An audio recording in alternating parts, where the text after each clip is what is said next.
हाय, hello, नमस्कार. मी दीपाली रेसिपीमध्ये तुमचं खूप खूप स्वागत आहे.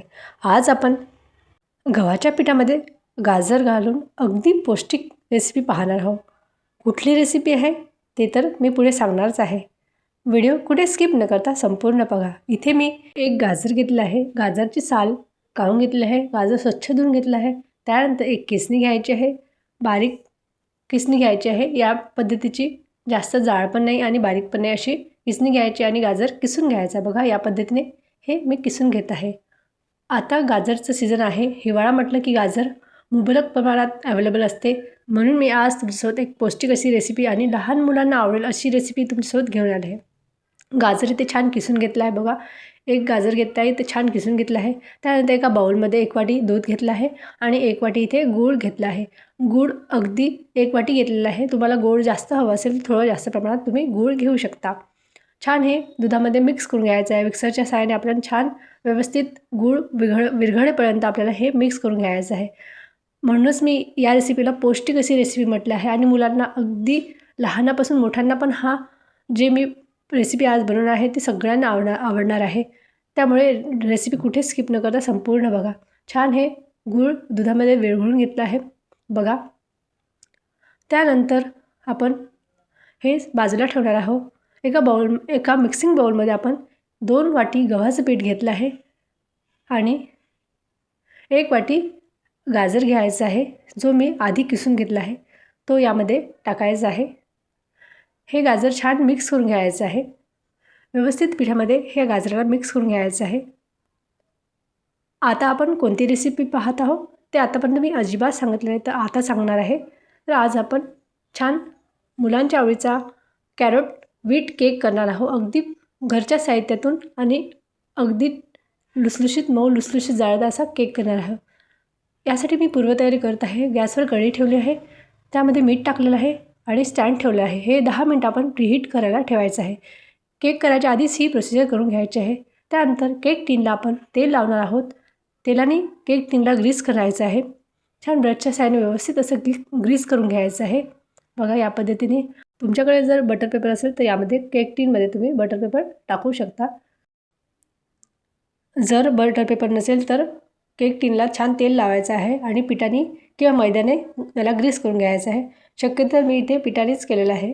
मैदा अवॉइडच केला आहे. अगदी हेल्दी आपला हा केक असल्यामुळे मैदा इथे अजिबात वापरला नाही.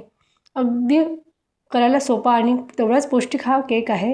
त्यानंतर आपण जे मिक्स केलेलं आहे कॅरट आणि व्हीट त्यामध्ये 1/4 कप आपण तेल टाकणार आहोत. तेलाच्या ऐवजी तुम्ही तूपसुद्धा वापरू शकता. त्यानंतर अर्धा चम्मच बेकिंग पावडर आणि पाव चम्मच आपण बेकिंग सोडा टाकणार आहोत. त्यानंतर जे दूध आपण तयार केलं होतं ते यामध्ये टाकून घ्यायचं आहे. मी इथे 1 वाटी दूध वापरलेलं आहे. दुधाचं प्रमाण कमी अधिक होऊ शकतं. गव्हाच्या टेक्स्चरवर ते अवलंबून आहे. जर आवश्यकता वाटल्यास थोडंसं दूध कोमट दूध यामध्ये टाकायचं आहे. नाहीतर थोडंसं पाणी देखील तुम्ही टाकू शकता.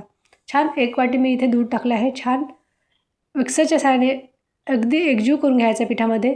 छान असं फेटून घ्यायचं आहे. व्यवस्थित असं कुठेच लम्प्स वगैरे न राहता याला फेटून घ्यायचं आहे.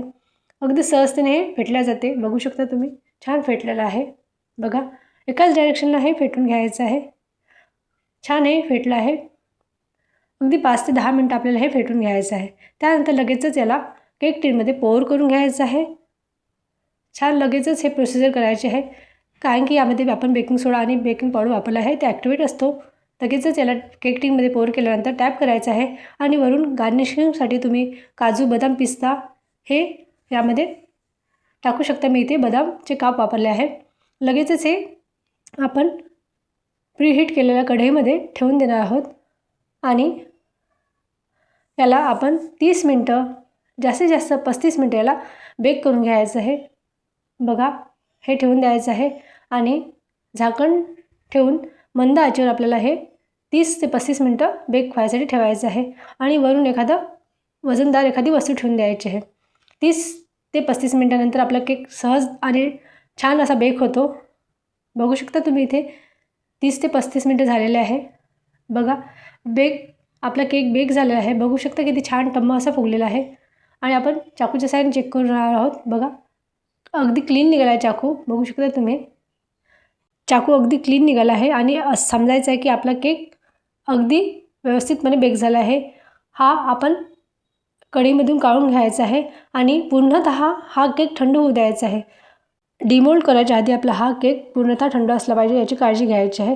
थंड झाल्यानंतर डिमोल्ड करायचं आहे आणि तरच कट करायचं आहे. डिमोल्ड केल्यानंतर थंड झाल्यानंतर कट करायचं आहे आणि डिमोल्ड पण करायचं आहे. छान याला डिमोल्ड करताय बघू शकता तुम्ही. अगदी सहजतेने हे केक निघतो. बघू शकता किती छान असा सुरेख असा रंग आलेला आहे. रंगावरून तुम्हाला कळलंच असेल किती छान असा केक झाला आहे आपला. बघू शकता किती जाळीदार झाला आहे, टम्म असा छान फुगलेला आहे. अगदी गव्हाच्या पिठाचा आणि घरच्या साहित्यातून हा आपण केक बनवला आहे. खायला अगदी पौष्टिक आहे आणि करायला अगदी सोपं आहे. मुलांना बाहेरचा केक दिल्यापेक्षा हा घरच्या घरी आणि अगदी सहजतेने बनणारा केक तुम्ही नक्की ट्राय करा.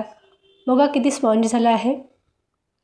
मी दुसरा पीस इथे तोडून दाखवत आहे. बघा खूप स्पॉन्जी झाला आहे. खायला खूप यम्मी झालेला आहे. नक्की ही रेसिपी ट्राय करा आणि तुमची रिप्लाय मला कळवायला विसरू नका. भेटू पुन्हा एखाद्या छानशा रेसिपीसोबत. तोपर्यंत बाय बाय. स्वस्त खा आणि मस्त राहा. भेटू पुन्हा एखाद्या छानशा रेसिपीसोबत. तोपर्यंत बाय बाय.